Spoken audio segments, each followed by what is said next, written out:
Parehong dumalo sa Sikayan Festival sa Santa Rosa, Laguna sina Alden Richard at Joshua Garcia. At makikita ang video na kung saan ay kumakanta si Joshua Garcia at kilig na kilig. Masayang masaya ang mga taga Santa Rosa, Laguna. Sabi nga, ramdam na ramdam ang mainit na pagtanggap ng mga taga Laguna kay Joshua Garcia. Lalo na noong hinubad niya ang kanyang suot na polo at hinagis sa audience. Swerte naman ang nakakuha ng polo dahil suot mismo yon ni Joshua Garcia. Anyway, nasa stage si Alden noong mga oras na yon kasama ang mga matataas na tao sa Santa Rosa o mga organizer. Si Alden ay lumaki sa Santa Rosa, Laguna at hindi talaga niya pinalalampas ang mga pagkakataon na magpunta sa kinalalakihan niyang lugar na gumagawa talaga siya ng oras para sa Sikayan Festival. Maaga pa nga lang ay makikita na agad si Alden na pumaparada kasama ang mga taga Santa Rosa. At syempre, masayang masaya ang mga taga Santa Rosa nang batiin ni Joshua Garcia si Alden Richard. At least mataas ang pagrespeto ni Joshua kay Alden na kahit hindi pa sila nagkatrabaho sa pelikula o teleserye, dahil magkaiba nga ang istasyon nila, umiiral pa rin ang pagrespeto nito. At alam naman natin na si Joshua Garcia ay tropang-tropa ni Daniel Padilla. At si Joshua nga marami ang nagsasabi na para siyang si Alden sa itsura o sa kilos. Sikayan Festival sa Santa Rosa. Pero nakakatuwa si Alden kasi talagang kahit nasa mga ganung pagkakataon, hindi niya kinakalimutan ang Laguna. Ikaw ba, naniniwala ka ba? Ikaw ba maniniwala ka ba na nagpabayad si Alden? Hindi. Lagi yung yon, for free yun lagi. Hindi siya ganon. At ang dyan, pero hindi, mas gusto kong topic yung umiiwas daw sa mga babae. Pero hindi pa rin wala naman siyang choice, di ba? Kasi nakita ko yung mga iba't ibang video Talagang lumalapit yung mga kandidato at nagpapapicture sa kanila. Pinagbibigyan syempre. Okay naman kung ano. Ganon din naman si Paolo noon, di ba? Nung nagpunta siya ng sambang pageant, di ba? Yes, correct. Kinantahan niya rin, di ba? Pero hindi talaga yung to the point na nakipagharutan siya or something. Hindi, syempre naman. Syempre sinaserenade mo yung mga babae. Correct. Tapos, tsaka off yun sa lalaki na parang nakikipagharutan pa sa mga kandidato. Hindi ganun yun. Tapos, ang kinanta niya kasi yung palagi pa din. Yung team song, pambansang team song nila ni Katrin. Bakit ka mo? Lalo tuloy nagkaroon ng dilulo ang mga bakit ka yun ang kinakanta niya hanggang ngayon? According sa mga nakakita, of course, sa taba ng utak ng mga tao, gusto niya pa rin alalahanin si Katrin. Oo, syempre naman. Lalo ngayon, sila nakikita sa tingin. Ikaw ba niniwalang hindi nakikita?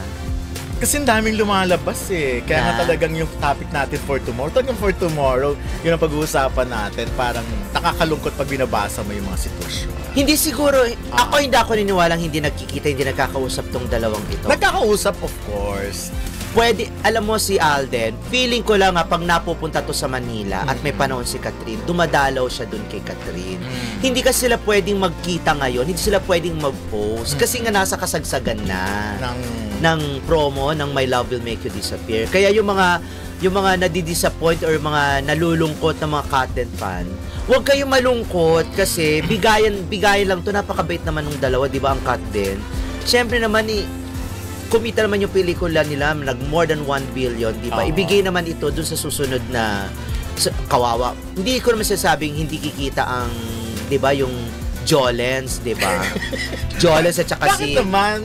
Si Jolens at saka, Marjo. Hindi mo nga sinasabi na hindi kikita, pero kikita rin naman to, pero hindi naman katulad nung kinita nung, di ba? Of course na. Nung Katden. Ayoko mag-assume kasi pamalay mo naman. Ibig sabihin kasi, ang tinataya talagang kikita ng bonggang-bongga for this year sa unang quarter ng taon, yung My Love Will Make You Disappear. True naman. True naman. So, gusto rin ng Katden na kumita itong dalawang to, kaya hindi sila masyadong nagpapabebe sa social media. Ikaw ba ganun ba tingin mo? Hindi, ako lang, ang iisip ko lang, si Alden kasi may mga ganap siya na hindi natin alam. Like for example, the other night, nandun siya sa bar niya, di ba? So, kumbaga, meron siyang mga ginagawa na hindi naman nahuhuli ng lahat ng mga fans. Si Alden kasi, ang kanyang social media talaga Ay, for project, Yes, 'di ba? Endorsements, hindi siya katulad ng Hindi siya ibang pang mga personal. Hindi siya pang personal, hindi siya yung pang day to day, yung mga ganon. Yun talaga yung kay Alden. Ngayon pag na-tsempohan nyo talagang si Alden na nandun sa bar, yun na yung mga nagpo-post ng mga ganap. Kahit yung mga minsan artista, ina-announce diba? niya rin sa IG Ina-announce story, niya pero rin. hindi siya yung totally magpipicture para i-post. Kahit yung mga pag-workout niya hindi niya na pinopost, hindi katulad dati. Si Paolo ganon, para to inspire everyone na mag-workout, parang ganon din si Kim. Parang hindi na parang magpabida, magyabang. Okay. Di ba? Kasi talagang kailangan natin talaga na mag-workout. Diba? Kasi ang kinakalungkot, kailan bukas natin topic. Oo, bukas na lang. Maganda yun. Kasi para at least mahimay-himay natin. Oo, pero ako naniniwala talaga ako na siyempre, hindi lang dahil sa pagiging magi noon ni Alden, kaya hindi siya nakikipagharutan, hindi siya nakikipaglandian doon sa mga kandidata. Siyempre dahil na rin sa mga fan ng Kat din. And siyempre para kay Catherine na rin. Siyempre kapag team, parang team privacy ang tawag nila. Yung kailangan private talaga. Siyempre kapag nasaktan yung mga Kat din, 'di ba? Ang tawag dito, magpo-post yung social media, makakarating kay Catherine. Maapektuhan din naman si Catherine, di ba? Siyempre siya yung gaganong-ganon ng mga Kat din. Tapos may sasaw-saw pang hindi mga fan talaga. So, correct, ayun. Okay. Bukas abangan nyo mga mas chika pa ha. Yes. Hindi natin i-segue itong Ay, segue mo na konting-konti na lang. Okay. Kasi paano naman yung picture, pa-post. Hindi mo pinopost yung mga picture. Natutulog yata si Eme. Natutulog yata si Eme. Baka nagti-TikTok. I-post mo yung mga picture, ang gaganda nun. Kanina yung kay Alden sa beauty pageant ngayon naman yung Kim Chu, kasi last Saturday, ang ganda-ganda na naman ni Kim Chu. Kung gagawin natin siyang Disney princess, ano ba talaga? Ikaw. Kasi pink yung suit niya nung time na yun. Hindi, wag nang ano. Naiisipin ko muna kung ano mas bagay sa kanya.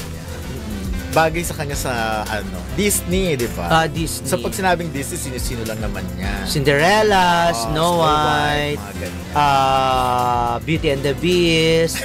Totoo naman. Sa bagay. Oo, Pocahontas. Bagay sa kanya Pocahontas. Yun nga naiisip ko Tsaka Mulan. Ay, hindi. Pwede kasi sa yung look niya Look niya si Mulan. Tsaka athletic siya. Ang ganda-ganda sigurong warrior ni ni Kim Chu. Ang ganda ng katawan. Ang ganda ng katawan. Shoulder, may biceps na maano. Oo. Gusto ko siyang warrior. Ayoko siya maging Hindi, ayaw mo mga yung natutulog. Mga Cinderella natutulog, mga Sleeping Beauty, mga gano'n. Gusto talaga warrior siya, warrior princess. Ayun lang naman. Pero anyways, dami-dami niyang pwedeng gawin sa sarili niya. Sana matuloy na talaga yung dance concert. Malabo-labo pa yun sa dami ng ginagawa. Ayun, ganyang kaganda. Ito naman, bukod sa parang Barbie rin na beauty queen ang dating, na? Oo nga. Pero parang hindi mo kami parang Marian Rivera ang dating din, di ba? Minsan siguro, nag-iiba-ibang niya Pero busog na busog ang bubelya ni Kim. At walang kachan-chan, di ba? O nakaganan. Tapos yung curve ang hubog ng katawan. Natin na. Kaloka. Okay, moving on. Mark Nelson, umanyamati ko sa pagtistigo laban kay Maggie Wilson. Ayan. Ikaw ba? Hindi, baka hindi nila alam yung yung kwento diba? So, ayun na nga, parang nag-post si Maggie Wilson sa kanyang at na-mention doon si Mark Nelson tungkol doon sa nag-testify niya. So, nakakalungkot lang kasi magkasama pa-post naman yung picture nila. Ano mo yung statement doon sa pagte-testify? Buong statement yung basahin. Hindi, mo na lang. Ay, basta ganon.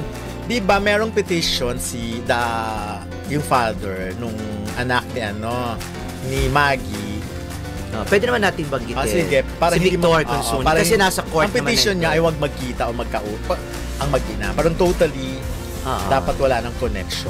So, ang isa sa mga nag-witness doon ay si Mark Nelson na nakasama nga ni Maggie. Ni Maggie doon sa isang show nila. Parang travel show. But anyways, yung naging resulta nga, doon nga na-mention ni Maggie na, medyo Ito, despite several testimonies including the likes of Mark Nelson, who testified on his knowledge on behalf of the petitioner Victor Consuni of how my son suffered emotional stress, anxiety, and annoyance due to me, diba? Were all denied by the Family Court of the Republic of the Philippines. Unfortunately, this exercise also subjected my son to being put on the stand at just 12 years old. Kumbaga, oo nga kasi kailangan din na magaan.